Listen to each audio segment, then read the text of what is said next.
Hey there, Christopher Thunder here from Rider of the Storm in the World's Dirtiest Workshop.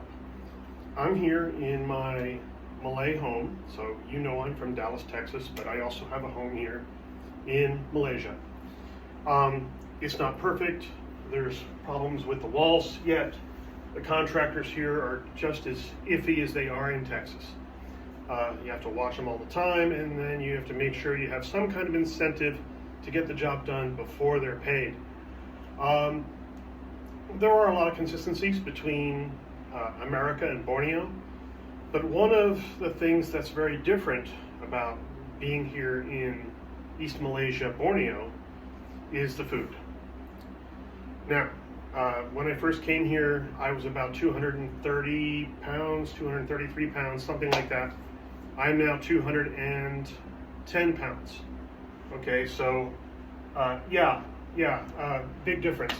I've got my old 50-year-old, actually it was a 45-year-old body back, right? So I'm, my mid-50s, and my body's more like my late 30s. Your strength level improves, your endurance improves, you walk around feeling like you're not carrying a giant bag of dog food over your shoulder. You feel better, you move better. You want the Fountain of Youth? Spend a month in East Malaysia, go to Kinabalu, Sabah, and you will find the Fountain of Youth. I took pictures of my face, before and after, and I look 5 to 10 years younger. All the little skin imperfections have kind of shrunk in. My skin is smooth. I still have a couple of blemishes.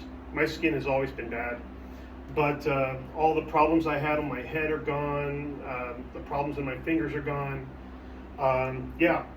The food in America is just full of inflammation. Inflammation causing chemicals and additives. Plus you have high in sugar, high in salt, high in fat. You're eating a lot of junk from the supermarket. You come here to Malaysia, things are different.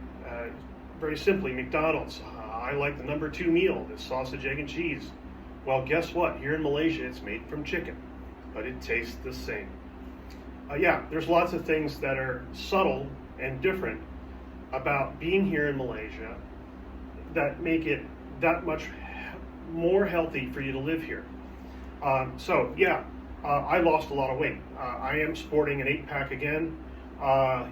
Really, a 57-year-old with an 8-pack ab. No, I'm not going to lift my shirt, but I mean, you can imagine, that's going on. So anyway, I want to thank everybody for watching me here on YouTube. You're going to see a lot of stuff like my motorcycles, right? My XR650L, my NC700.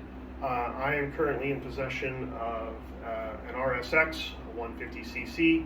I also have access to an Avita bike, which is about 130 cc's.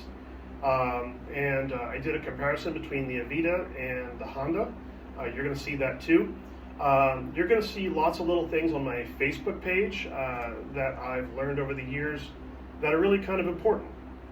One of the things that I'm learning about being here in Malaysia, it's not just diet, it's money, right? These are the kinds of things that are important to you. When you go to an ATM and you put in your card, it knows you're a foreigner.